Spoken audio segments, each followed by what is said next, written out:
Happy 4th of July! I'm Bonnie Barnes with Cisco Realty, serving the greater Grand Lake area. I'm Lindsay Toy-Swick, realtor with Cisco Realty. And you know, when you buy your first home, sometimes it's not your dream home. No. I know everybody wants their dream home. Everybody, thinks about that dream home. But in a perfect world, it would be. But your first home is probably not that Pinterest-worthy home that you've been dreaming about your entire life. No, we've been spoiled by HGTV. Exactly. And we think that all the houses have granite countertops and all the storage. And that just isn't always the case. You know, we scroll through Zillow, we see these fancy houses, like you said, granite kitchens and the big bathtubs but in reality, you probably won't get that in your first home. No. Your first home is kind of a compromise. It's a strategy. Yeah. It's a way to build equity to eventually get your dream home. Absolutely. And a lot of times you don't need all that space the first time around either. No. So you can buy something a little smaller. Like we said, build the equity, get a few more raises at work, and eventually get your dream home. Absolutely. It's a starting point. Yes. Everybody has to start somewhere. That is right. And if you continue renting the whole time, waiting until you can get your dream home, it will actually probably take you longer. Yeah. Because when you're renting, your money's going to the landlord. When you buy something, it's going towards the house. Like I said, you're building that equity. Oh, yeah, it's an investment. Equity becomes your down payment for your next house. Yes. So it really is building on something. So just, with every mortgage payment, you own a little more. Yeah. And and there's also such thing as sweat equity. Yes. So you can buy something that maybe needs new flooring, needs painting. You can get it for a little less. Oh, yeah. And put that sweat equity into it. Yes. Do those remodels, those home repairs yourself, and it'll increase the value even quicker. When you can do it a little bit at a time at your own pace, then, you're not spending a huge amount of money, just a little bit at a time.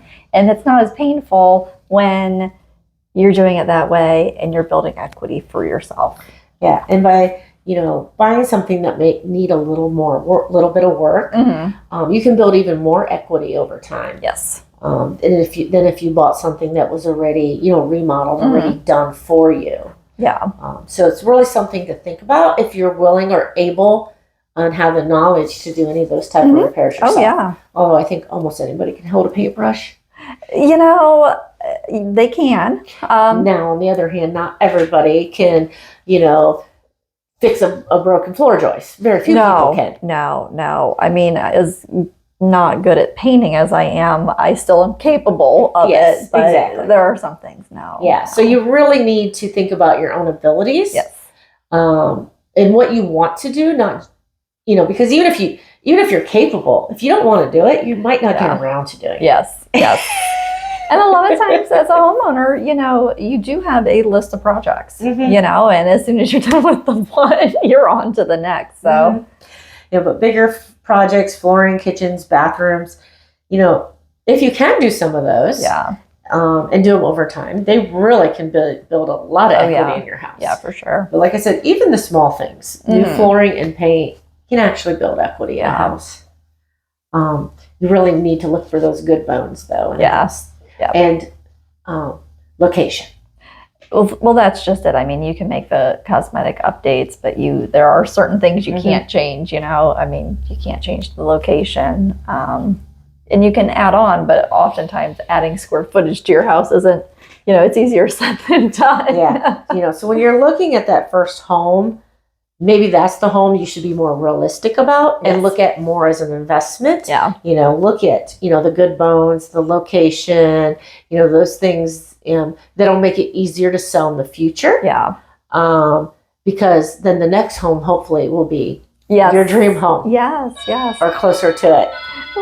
Well, because you have so many, that first home, life changes. You have different seasons in life.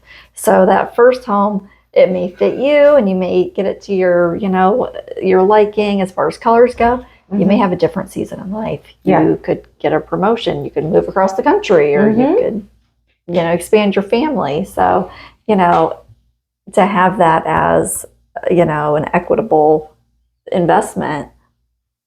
Right. And the timeline could even be shorter than you think. Oh, yeah. It might not take, forever to build that equity and get to that next home. Oh. Most people move up within 5 to 7 years. Yeah. And in the scheme of things, that's not an extremely long time. No, it seems like a long time, but it goes by pretty quick. But I don't you really need to think about that first home as building equity. Yeah. And getting your dream home later. Yeah, because if you are just waiting for your dream home, you might be waiting for a while. Very true. I think all of us can, look back and reflect nicely on our first homes and go, oh, my kitchen was that small. How did I ever live like that? Exactly.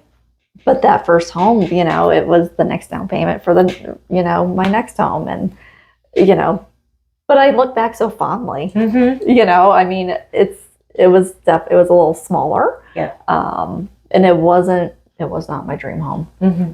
No, but at the time it was great. It was amazing. And now I look back and I'm like, it was so cute. It was, I have a lot of fond memories there. So, we have different, stations in life, different times of life, and we need to embrace the season that we're in. Mm-hmm. And, a lot of people are in that first home season. Yeah. And you need to embrace it and wait until you get to dream home season. That's right. That's right.